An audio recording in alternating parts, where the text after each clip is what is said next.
قَلِيلًا مَا تَشْكُرُونَ. How little you're grateful. وَلَقَدْ خَلَقْنَاكُمْ ثُمَّ صَوَّرْنَاكُمْ ثُمَّ قُلْنَا لِلْمَلَائِكَةِ اسْجُدُوا لِآدَمَ فَسَجَدُوا إِلَّا إِبْلِيسَ. Very straightforward ayat. I'll go through a brief translation before we get to the heavy subject. We created you. We're the ones that created you. We're the ones who molded you. So I know what you like because I made you. And I know how I fashioned you. And I know the things I put inside of you. I know every one of your body parts. And I know every one of your cravings and every one of your temptations. And then after creating your body, your physical body, then I put something, something fascinating in you, which Allah doesn't mention here, but says, ثُمَّ قُلْنَا لِلْمَلَائِكَةِ اسْجُدُوا لِآدَمَ. We said to the angels, make sajda to Adam. All of them did with the exception of Iblis. لَمْ يَكُمْ مِنَ السَّاجِدِينَ. He wasn't going to be from those who made sajda. He wasn't going to do it. لَمْ يَكُنْ مِنَ السَّاجِدِينَ. As opposed to saying, مَا سَجَدَ أَوْ لَمْ يَسْجُدْ. لَمْ يَكُنْ مِنَ السَّاجِدِينَ. He was never going to do it. Allah knew all along he wasn't going to do it. قَالَ مَا مَنَعَكَ أَلَّا تَسْجُدَ إِذْ أَمَرْتُكَ. Allah said, what of anything, what possibly prevented you to make sajda when I told you, when I commanded you? قَالَ أَنَا خَيْرٌ مِّنْهُ. You know the story. That's not the focus of the day today, but it's important to build this conversation. He says, I'm better than him. قَالَ أَنَا خَيْرٌ مِّنْهُ خَلَقْتَنِي مِنْ نَارٍ وَخَلَقْتَهُ مِنْ طِينٍ. You made me from fire. You made him from clay. You know, a kafir does not believe that Allah made him. A kafir does not believe that Allah is khaliq. These are the words of Iblis. And Iblis says, khalaqtani. You made me. He doesn't just believe in Allah, he's talking to Allah and he's acknowledging that Allah is his creator. His kufr is not just of I don't believe Allah exists. His disbelief is actually his disobedience. I'll say that 3 times. His disbelief is his disobedience. His disbelief is his disobedience. His disbelief is his disobedience. Why am I saying it 3 times? Because there are people in the audience who disobey Allah and they say, it's not that bad, at least I still believe. At least it's not like I'm a kafir. I do some stuff, I know it's messed up. But it's not like I'm a disbeliever. His disbelief was his disobedience. Shaitan will not, he doesn't need to get you to disbelieve. You can still call Allah your creator. All shaitan has to do is get you to what? Disobey. All he needs you to do is get you to disobey. You have to understand that. And if you keep telling yourself at the end of it, at least I still believe in Allah, that should be good enough for me, then shaitan believed in Allah too. He did exactly that. That's why I'm repeating that 3 times. You got that point? That's really important for this conversation. خَلَقْتَنِي مِن نَارٍ وَخَلَقْتَهُ مِن طِينٍ قَالَ فَاهْبِطْ مِنْهَا فَمَا يَكُونُ لَكَ أَن تَتَكَبَّرَ فِيهَا. And Allah said, get down from here. It is not appropriate for you to show your arrogance here, to consider yourself big here, to make yourself big before Allah.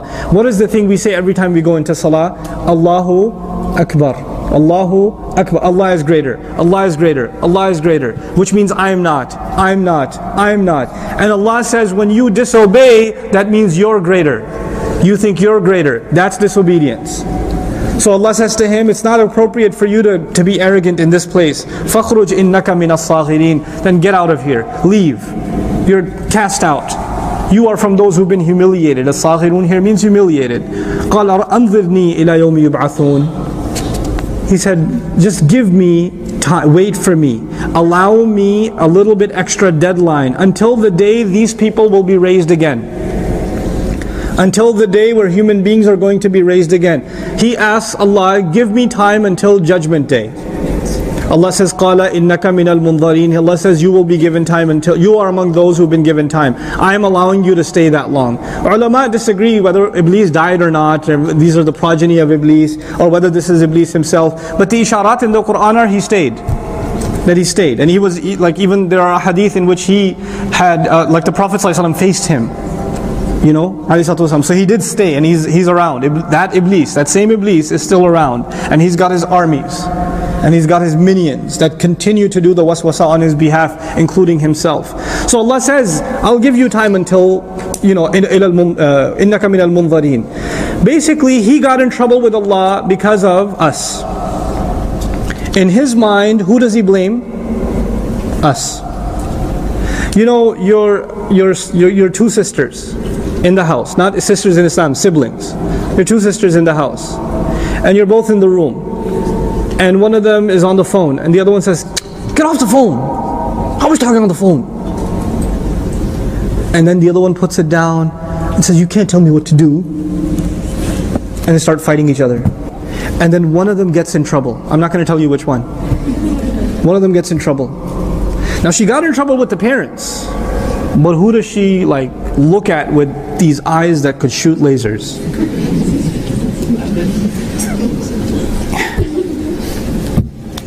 You blame your sister. It's your fault. I hate you. My parents hate me because of you. There's nothing that's wrong with me. I don't have a temper issue. I don't have any problems. It's you that made me look bad. So, this is now وَلِلَّهِ الْمَثَلُ الْأَعْلَى. It's still a relationship of qurb.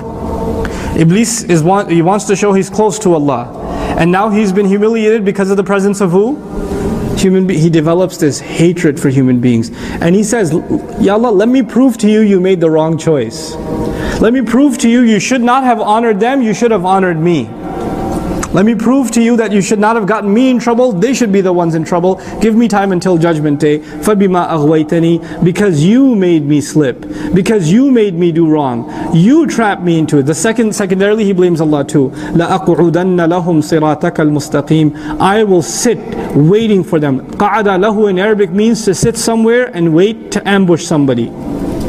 Qa'ada means to sit somewhere, and with a lam means to wait, and you're waiting to ambush somebody. Like imagine on outside the door, one of you guys is behind the door of the masjid with a baseball bat, waiting for your friend to come out.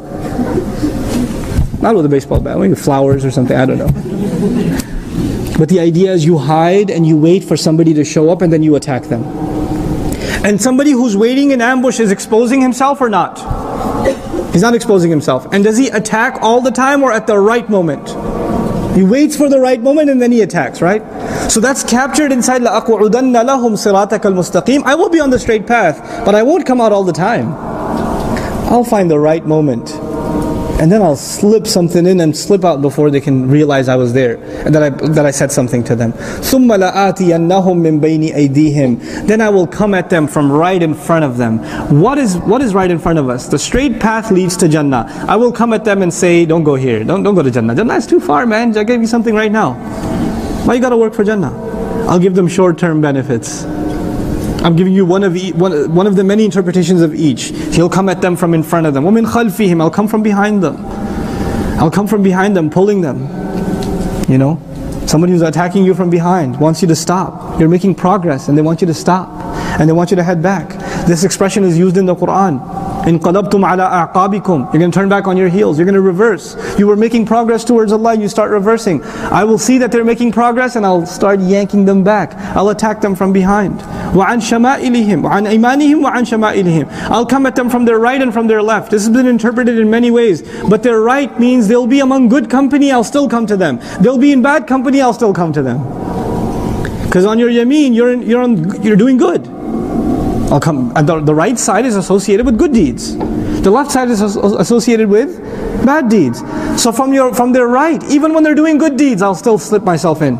Even when you're reading Quran, he'll slip himself in. That's why Allah says, فَإِذَا قَرَأْتَ الْقُرْآنِ فَاسْتَعِذْ بِاللَّهِ مِنَ الشَّيْطَانِ الرَّجِيمِ. When you're reading Quran, seek refuge of Allah from shaitan. Why? You're doing a good deed. What shaitan got to do with a good deed? No, I'll come at them when they're doing good deeds. I'll attack them when they're doing bad deeds. I won't stop. I'll find the opportunity. وَلَا تَجِدُ أَكْثَرَهُمْ شَاكِرِينَ. And then you'll see, you'll find most of them aren't grateful. You're not going to find most of them grateful at all. In other words, when they disobey you, when they obey me, that means they are not grateful to you. Where did this passage begin? Allah said, we put you on the earth and we gave you lots of means to live well. Right? Remember that?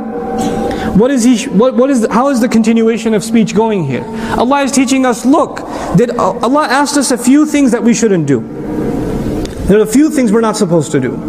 Most of what is on this earth is halal for us. How many meats are haram for us?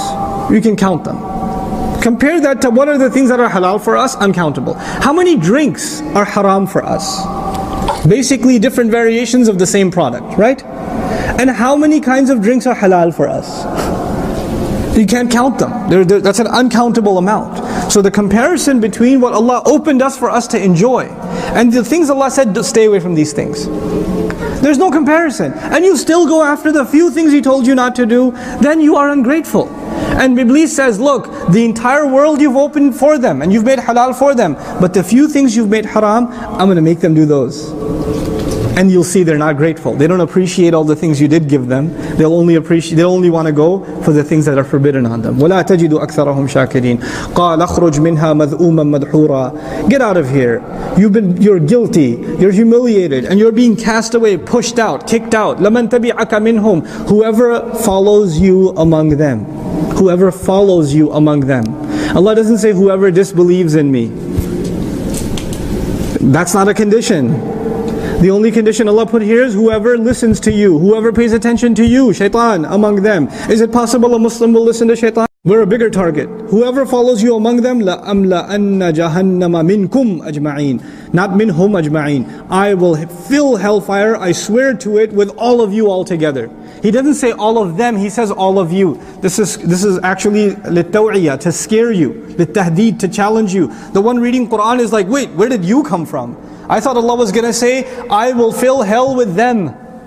He says, I will fill hell with you. You're reading the book and all of a sudden it's pointing at you. It's pointing at you and me.